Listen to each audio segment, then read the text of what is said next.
बाबा, मैं क्या ही बताऊं। मेरा जीवन तो एकदम बंजर जमीन की तरह हो गया है। उसमें खुशियों की फसल कभी नहीं होती। हमेशा दुख का सूखापन छाया रहता है। दिवाली आने वाली है। अभी से ही पूरे गांव में लोग उत्सव की तैयारी कर रहे हैं, पर मेरा ही घर ऐसा बचा है जहां अंधेरे ने घर बना रखा है।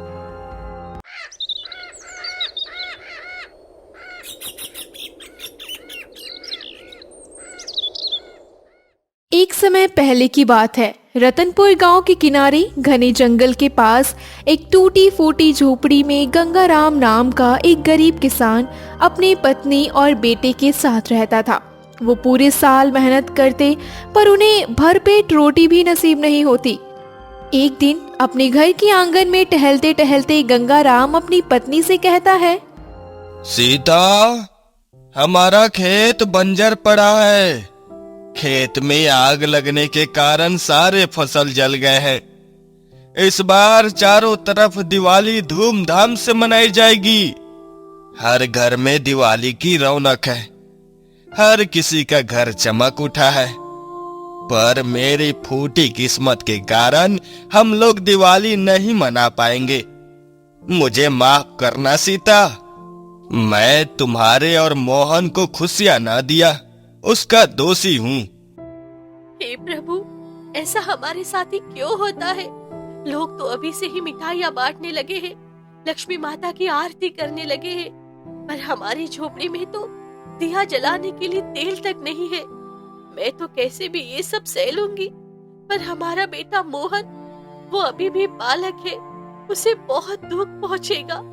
उसे तो कितना शौक था अपने दोस्तों के साथ नए कपड़े पहनकर पटाखे फोड़ने का, मिठाइयाँ खाने का, पर खराब नसीब की वजह से उसे भी गरीबी झेलनी पड़ रही है। पता नहीं हमारे अच्छे दिन कब आएंगे।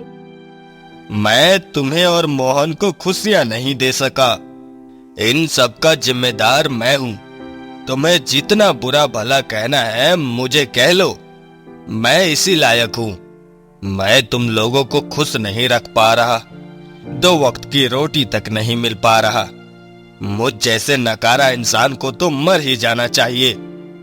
शुभ शुभ बोलो गंगाराम, इसमें तुम्हारा कोई दोस्त नहीं है। ऊपर वाले ही हमें इस हाल में देखना चाहते हैं।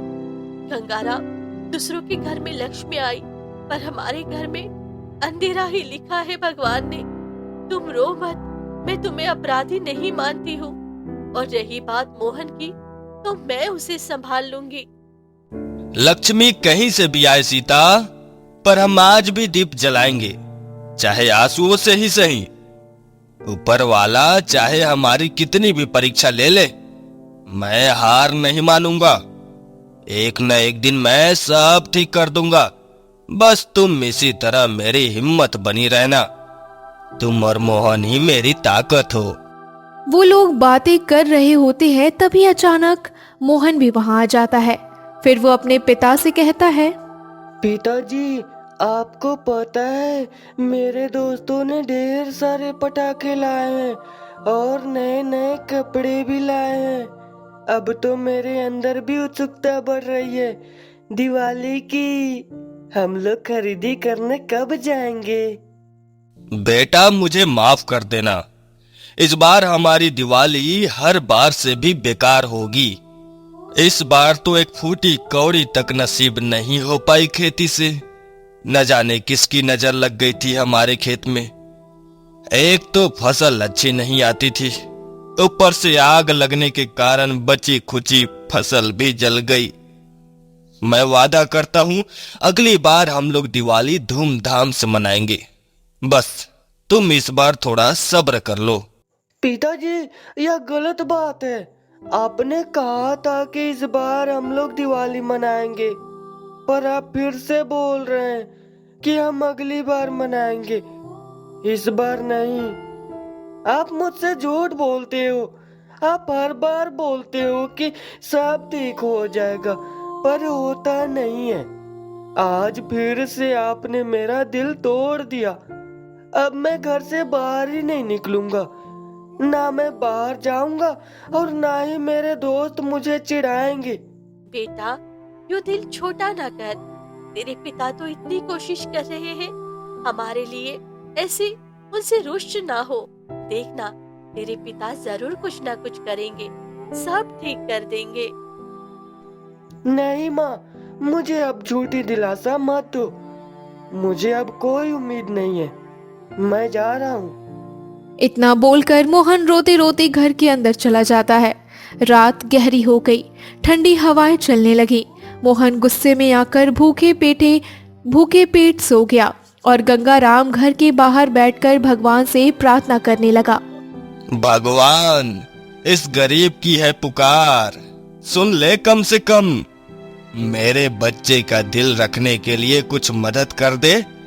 मैं भी तो आखिर तेरा ही बनाया हुआ इंसान हूँ। तू मुझे इतने दुख क्यों दे रहा है? मेरे परिवार पर रहम कर, हमें भी दूसरों की तरह खुशियां नसीब कर दे। मैं यह नहीं कह रहा हूं कि तुम मुझे धनी बना दे। मेरी तो बस इतनी विनती है कि तुम मुझे इतना सक्षम कर दे कि मैं अपने परिवार को खुश रख सकूं।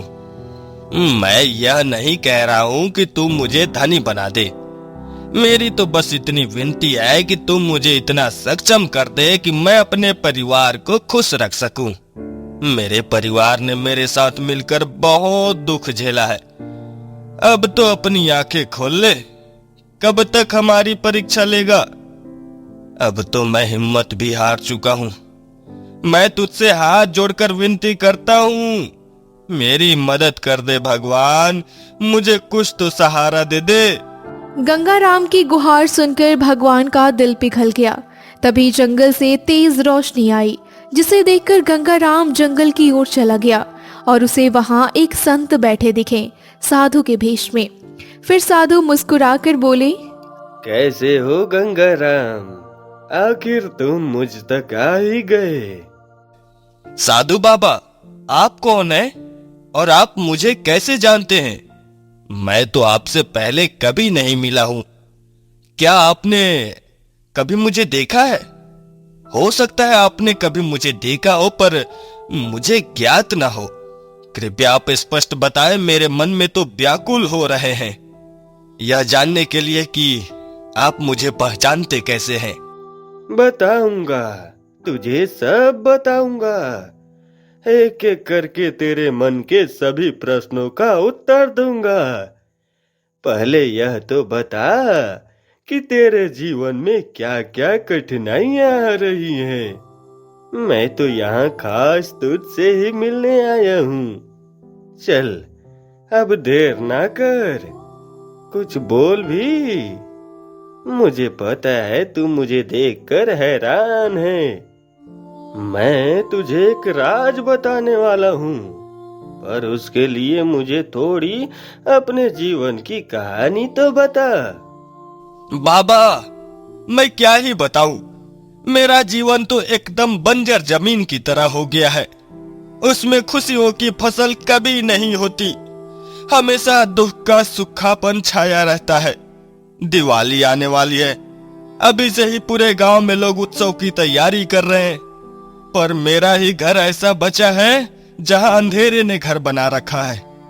हमारे घर लक्ष्मी माता की जगह अंधकार आ रहा है। न ही मैं अपने बच्चों के लिए पटाखे खरीद पा रहा हूँ और न ही अपनी बीबी के लिए कपड़े। अब आप ही बताइए, मैं इस परिस्थिति में क्या करूं? ऐसे निराश नहीं होते गंगाराम। एक बात याद रखना, अगर ऊपर वाला दुख देता है तो उसके साथ आने वाली खुशियाँ वो पहले ही लिख देता है। तू जानता भी नहीं है, तेरे जीवन में दुखों के बादल छटने वाले हैं और खुशियों की बारिश होने वाली है। वही रब है, बस तू उस पर यकीन रख। वह पूरी दुनिया का मालिक है। वही रब है, वही सब है। वह कण कण में है, वह सबके मन में है। तेरी यह निराशा ही तेरे लिए एक नई आशा की किरण है। बाबा, आप किसी राज के बारे में बात कर रहे थे। वह क्या राज है? और मेरा उससे क्या ताल्लुक है? बाबा, मुझे नहीं लगता है कि कोई भी राज मेरे नसीब को बदल पाए। ऐसा नहीं है। अच्छा सुन, आज रात पारस पत्ते का फूल खिलेगा। जो उसे सच्चे दिल से तोड़ेगा उसके घर सदा लक्ष्मी का वास रहेगा। मगर याद रख, वह फूल सोने चांदी नहीं देता, ये देता है भाग्य बदलने का अवसर। तेरे पास बस एक ही मौका रहेगा अपने भाग्य को बदलने का। सच्चे मन और पूरी लगन से उस फूल को तोड़ना होगा। मुझे तो अपने कानों पर यकीन ही नहीं हो रहा है। मुझे तो लग रहा है यह जैसे कोई सपना हो। ऐसी अनोखी चीज तो मैंने आज तक नहीं सुनी। यह सब तो मैंने सिर्फ कहानियों में सुना है। मुझे तो अभी भी लग रहा है जैसे यह कोई भ्रम हो। ये कोई भ्रम नहीं, हकीकत है। यही विधि का विधान है। पर बाबा, आपने तो बताया ही नहीं कि आप कौन हैं, कहां से आए हैं और मुझे कैसे जानते हैं। आपको इतना सब कैसे पता है? आप तो मुझसे ऐसे बात कर रहे हैं जैसे मुझे आप बचपन से ही जानते हो। मेरी पहचान तुझे पता चलेगी, लेकिन सही समय आने पर। मैं तेरा बहुत करीबी हूँ। तू मुझे बहुत अच्छी तरह से जानता है। अभी तो मुझे पहचान नहीं रहा, लेकिन एक समय ऐसा भी आएगा कि तू मेरे बिना बताए ही मुझे पहचान जाएगा।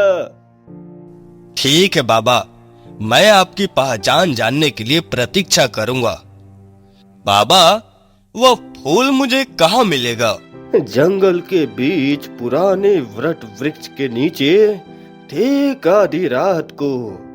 लेकिन सावधान रहना, वहाँ राजा का भी पहरा होगा, क्योंकि राजा को भी वह फूल चाहिए ताकि उसके राज्य का सोना न खत्म हो। उसके इरादे नेक नहीं है।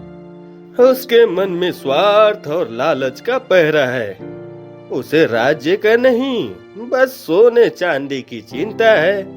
परंतु बाबा, यह राज की बात तो आपने मुझे बताई है। फिर उस राजा को यह बात कैसे पता चली? कहीं वह कोई मायावी तो नहीं? अभी ऐसे बहुत सारे राज हैं जो खुलना बाकी है। यह सारे राज तुझसे जुड़े हैं, इसलिए भगवान ने इस खास काम के लिए तुझे चुना है। ध्यान रहे, यह राज की बात तेरे सिवा कोई न जाने। तू अपने परिवार को भी कुछ न बताना। हो सकता है खुशियों के साथ साथ आने वाले मुसीबत का भी वो शिकार हो जाए। नहीं बाबा, मैं अपने परिवार को किसी भी मुसीबत में नहीं डालना चाहता हूँ। आप फिक्र न करें, यह राज मुझ तक महफूज है। मैं यह मौका नहीं गवाऊंगा और अपनी किस्मत, अपने भाग्य का लिखा बदल कर रहूंगा। फिर गंगाराम चुपचाप जंगल पहुंचा। आसमान में पूरा चांद था, चारों ओर सन्नाटा। वहां सचमुच एक सुनहरी रोशनी से चमकता पारस पत्ते का फूल खिला था। वो किसी देवता की ऊर्जा जैसा लग रहा था।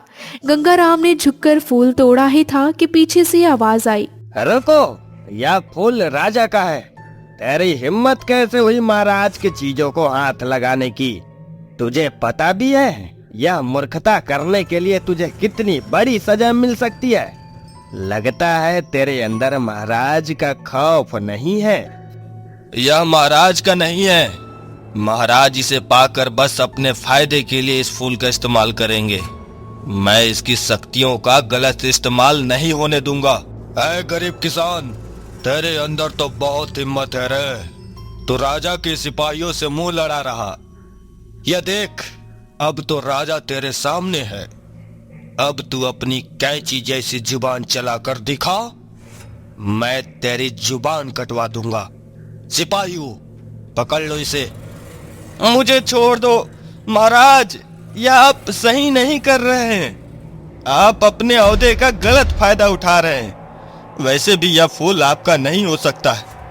क्योंकि मुझे ज्ञानी ने बताया था कि जिसका दिल सच्चा होगा वही इस फूल को पा सकेगा। तेरे चेहरे में डर और मन में घबराहट साफ दिख रही है, फिर भी तू मेरे आगे बोलने की जरूरत कर रहा है। मानना पड़ेगा तुझे, तुझ में कुछ तो खास बात है। आज तक किसी ने भी मेरे सामने अपना सार्थ्य उठाने की हिम्मत न की, लेकिन तू तो अपनी औकात ही भूल चुका है। एक मामूली सा किसान होकर मेरे सामने खड़ा है। अब तो लगता है तेरा सर ही कलम करवाना पड़ेगा। महाराज, मैं आपकी इन धमकियों से डरकर पीछे नहीं हटूंगा। अगर भगवान मुझे यहाँ तक ला सकता है तो वह मुझे मुसीबत से भी बचाएगा। अगर उसने मेरे नसीब में इसी तरह मरना लिखा है तो मुझे यह भी मंजूर है। बस पछतावा इस बात का रह जाएगा कि आखिरी बार मैं अपने परिवार को दिवाली की खुशियां भी ना दे सका। तो तू इसी पछतावे में मर जा, क्योंकि मैं तो तुझे अब जिंदा छोड़ने वाला नहीं हूं। तू अगर जिंदा रह गया तो यह राज बाहर आने का खतरा है, और मैं नहीं चाहता हूं कि जो मेरा है उस पर किसी और की भी नजर पड़े। आज की रात तेरी आखिरी रात है। अपने ऊपर वाले को याद कर ले। सिपाहियों, इसके शरीर से प्राण निकाल लो। राजा का हुक्म मानकर जैसे ही सिपाही गंगाराम को पकड़ने के लिए आगे बढ़ता है, वैसे ही वो ठोकर खाकर नीचे गिर जाता है। फिर अचानक वो फूल तेज रोशनी में बदल गया और वहाँ वही संत प्रकट हुए। फिर उन्होंने कहा, राजा लोभ से आया था और किसान श्रद्धा से, इसलिए यह फूल उसी का है जो सुख में भी भगवान को याद करता है, क्योंकि यह फूल भगवान का आशीर्वाद है, उनका सबसे बड़ा वरदान है। इस वरदान को पाने वाला इंसान वही है जो नेकी की राह पर चलता है, दूसरों के लिए सोचता है और हमेशा सच बोलता है। यह सब बस कहने की बातें हैं। यह कलयुग है। यहाँ ऐसे नेक इंसान नहीं होते। यहाँ बस मेरे जैसे स्वार्थी इंसान का ही बसेरा है। यह फूल सिर्फ और सिर्फ मेरा है। मैं इसे किसी को नहीं ले जाने दूंगा। तुम्हारे लिए अच्छा यही होगा कि तुम यहाँ से चले जाओ, वरना मैं तुम्हारी भी जान ले लूंगा। तू अपने ताकत के नशे में चूर हो चुका है। तेरे अंदर घमंड बस चुका। तू जानता भी नहीं है तूने आज तक कितने पाप किए हैं अपने घमंड में आकर। तू चाहता तो अपने राज्य के हर एक इंसान को सुखी रख सकता था। तेरे महल में सोने की कमी नहीं होती, पर तूने किसानों को भूखा मरने के लिए छोड़ दिया। इसकी सजा तुझे जरूर मिलेगी। मुझे सजा कौन देगा? मैं यहाँ का राजा हूँ। मैं सबको सजा देता हूँ। यहाँ सभी मेरे आगे सर झुकाते हैं, मुझसे धन की भीख मांगते हैं। मैं सर्वश्रेष्ठ हूँ। मुझसे ज्यादा बलशाली यहाँ कोई नहीं है, तुम भी नहीं। बाबा, यह राजा तो अपनी झूठी शान में मशहूर हो चुका है। यह तो आपकी भी बात नहीं सुन रहा। अब हम क्या करेंगे? मुझे तो यह समझ नहीं आ रहा है कि राजा को राज की बात कैसे पता चली। यह राज इसे इसके पूर्वजों के माध्यम से पता चली है। तेरे पूर्वज पहले इसके पूर्वज के सेवक थे। इसके पूर्वज भलाई का काम करते थे, जिसमें तेरे पूर्वज का भी बराबर का हाथ था। उनकी सच्चाई और अच्छाई को देखकर एक दिन भगवान ने अपने दूत के माध्यम से उन तक यह राज पहुंचाया था। यह केवल तेरे लिए बना था, इसलिए तेरे पूर्वज और राज्य के पुराने राजा इसकी हिफाजत करते थे। किंतु उनसे एक भूल हो गई। उन्होंने सोचा था कि यह राजा उनके बाद इस फूल की रक्षा करेगा और सही समय आने पर तुझे सौंप देगा। पर यह राज जानकर राजा के मन में लालच आ गया और वह उसी समय से घमंड की राह पर चलने लगा। इसके मन में बचपन से ही लालच ने घर बना लिया। इसलिए यह आज इतना पापी हो चुका है। इसमें कुछ गलत नहीं है। मेरे पूर्वजों ने इसकी हमेशा रक्षा की है, तो इसका असली हकदार मैं हूँ और मैं अपना हक किसी को लेने नहीं दूंगा। महाराज, ऐसा न कीजिए। वह फूल मेरा भाग्य बदलने की आखिरी उम्मीद है। आपके पास तो सब कुछ है, आपको तो किसी चीज की कमी नहीं है। मुझ पर दया कीजिए, मुझ गरीब को अपनी किस्मत बदलने का मौका दीजिए। नहीं, इतने में मेरा कुछ नहीं होगा। मुझे तो और चाहिए, इतना चाहिए कि मैं दुनिया का सबसे धनी राजा बन जाऊं, इतना शक्तिशाली हो जाऊं कि मेरे आगे कोई खड़े होने से भी डरे। आज के समय में जो ताकतवर है वह इस दुनिया में सर उठाकर जी रहा है। खुद को ही देख लो, तुम गरीब हो, इसलिए मेरे आगे सर झुकाए खड़े हो और गिड़गिड़ा रहे हो। मुझे गरीबी से नफरत है। राजा की बातों से उसे जादुई फूल के अंदर का क्रोध जग गया और वो आसमान में उड़कर राजा को श्राप देने लगा। ऐ दुष्ट राजा, मेरा असली मालिक तू नहीं, गंगाराम है। तूने अपने घमंड भरी बातों से मेरे अंदर का क्रोध जगा दिया। जा, मैं तुझे श्राप देता हूँ कि तेरा साम्राज्य खत्म हो जाए। नहीं नहीं, अगर ऐसा हो गया तो राज्य तबाह हो जाएगा। ऐ जादुई फूल, मैं विनती करता हूँ तुम अपना क्रोध शांत कर लो।